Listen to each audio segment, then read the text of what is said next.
सिद्ध शाबर मंत्र यो अवतार सिंह अटवाल तांत्रिक। भूमिका।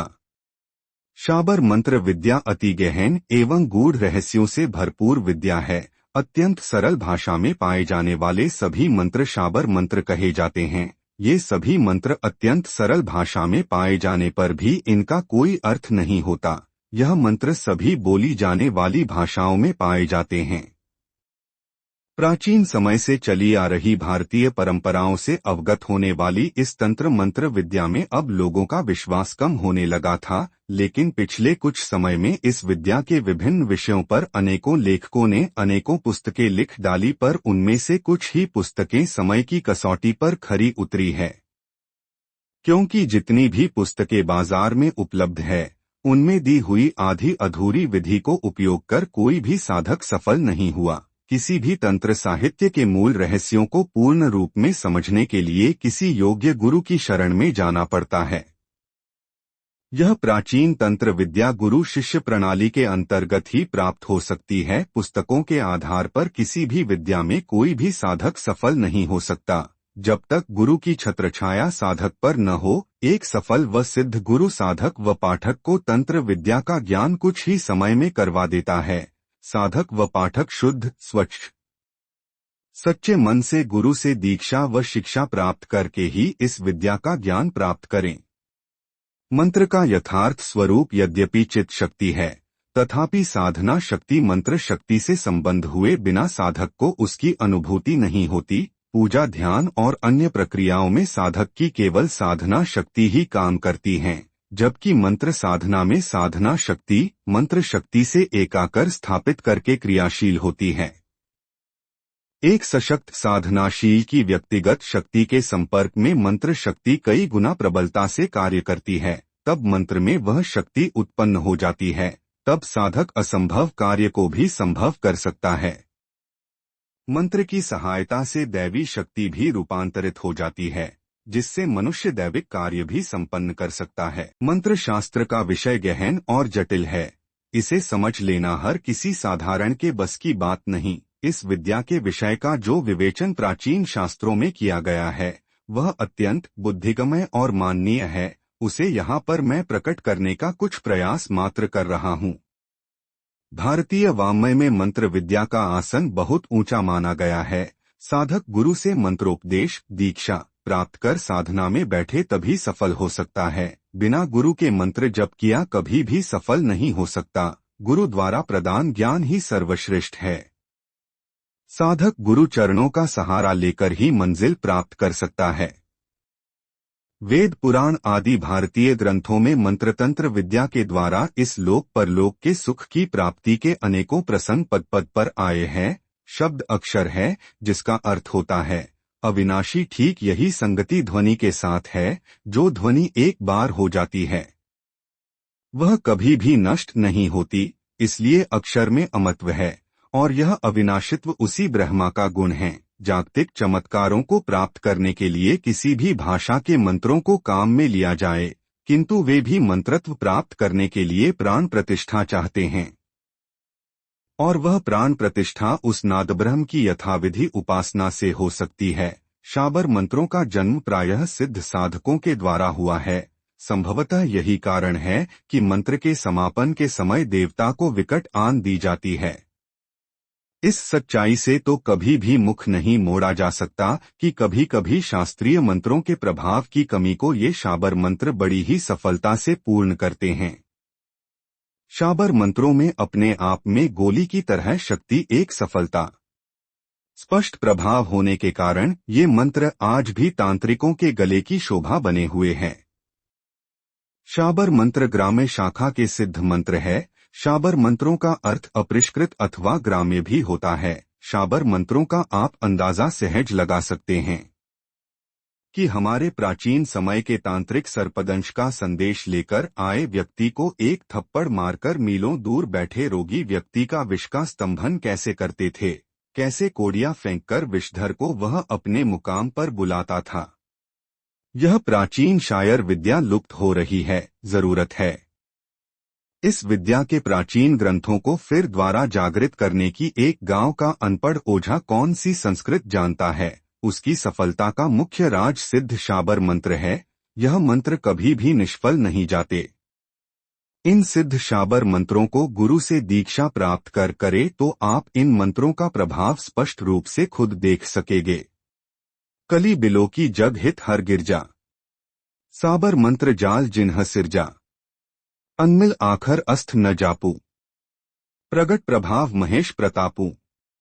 गोस्वामी तुलसीदास जी ने भी रामचरित मानस में इस संबंध अपने विचार प्रकट करते हुए कहा है कि श्री उमा महेश्वर ने कलियुग प्राणियों पर दया करके शाबर मंत्रों की रचना की ताकि कलियुग में मानव के संकट कष्ट शाबर साधना से शीघ्र नष्ट हो।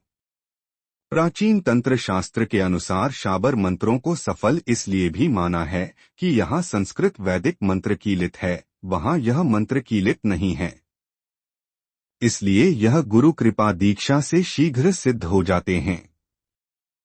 हमने आप हजारों पाठकों के पत्रों का अवलोकन कर आपकी मांग को मुख्यतः ध्यान में रखकर आपकी कही मुख्य बातों को ध्यान में रखकर आप सभी पाठकों व साधकों के लिए एक अनूठा संग्रह रूपी ग्रंथ तैयार किया है, जो पाठकों को उनकी मंजिल तक पहुंचाने में पूर्ण रूप में सफल होगा। साधक तंत्र विद्या के संपूर्ण कार्य को गुरु की छत्रछाया में रहकर प्राप्त करे, तभी साधक पूर्ण रूप में सिद्ध व सफल होगा। साधक शुद्ध स्वच्छ सच्चे मन से गुरु के प्रति श्रद्धा भाव रखकर गुरु से शिक्षा प्राप्त कर सकता है।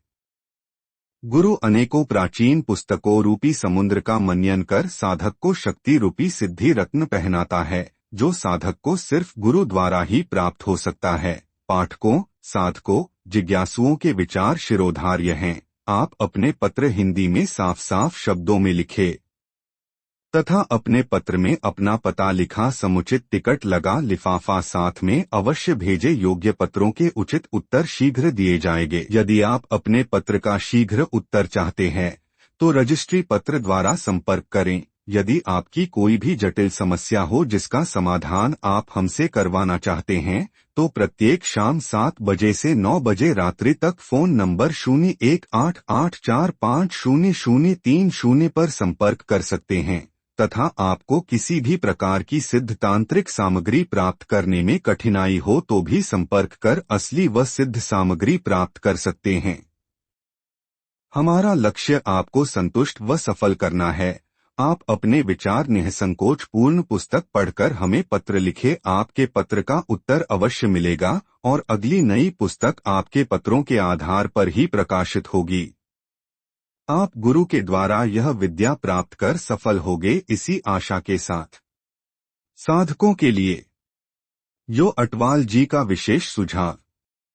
साधना प्रारंभ करने से पूर्व साधक निम्न नियमों का पालन अवश्य करें। 1. गुरु से ज्ञान प्राप्त करें।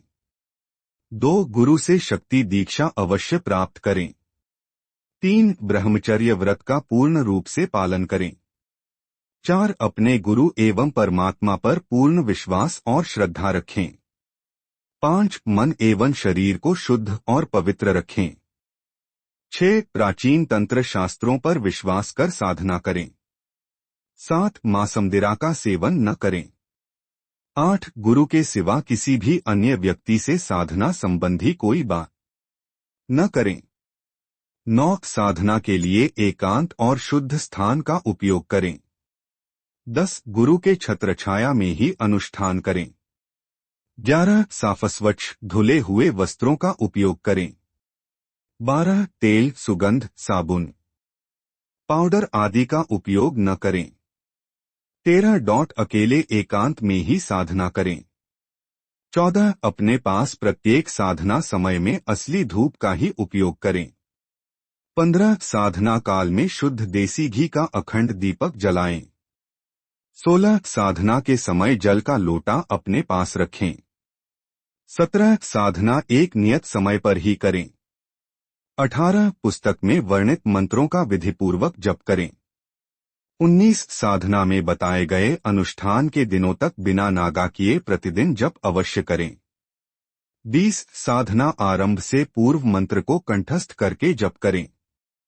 21. जप के समय जल का जो पात्र समीप में रखे हों उस पात्र का जल 24 घंटे बाद किसी वृक्ष पर चढ़ा दें। 22 जप के समय क्रोध, लड़ाई, चिंता आदि से बचें। 23 जप काल में झूठ का त्याग अवश्य करें। 24 साधना काल में धूम्रपान या कोई अन्य नशा आदि न करें। 25 साधना शांत नियत स्थान पर एकांत में ही करें। 26 साधना वाले दिनों में मौन धारण करें। 27 साधना समय में जिस मंत्र का जप कर रहे हों उस मंत्र के देवता की प्रतिमा या फोटो अवश्य सामने स्थापित करें। 28 जप शुरू करने से पहले अपनी रक्षा अवश्य करें। 29 जप साधना में असली शुद्ध सामग्री का ही उपयोग करें। 30 जप काल में भोग आदि सामग्री, फल फूल, मिठाई आदि ताजा एवं शुद्ध होनी चाहिए।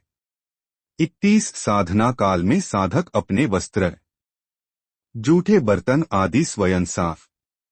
साधक साधना में उपयोग की सामग्री, नैवेद्य, भोग तथा अपना भोजन स्वयं तैयार करें। 32 साधना रात्रि के शांत वातावरण में करें। 34 साधक अनुष्ठान जप के बाद भी नियमित मंत्र जप करते रहें।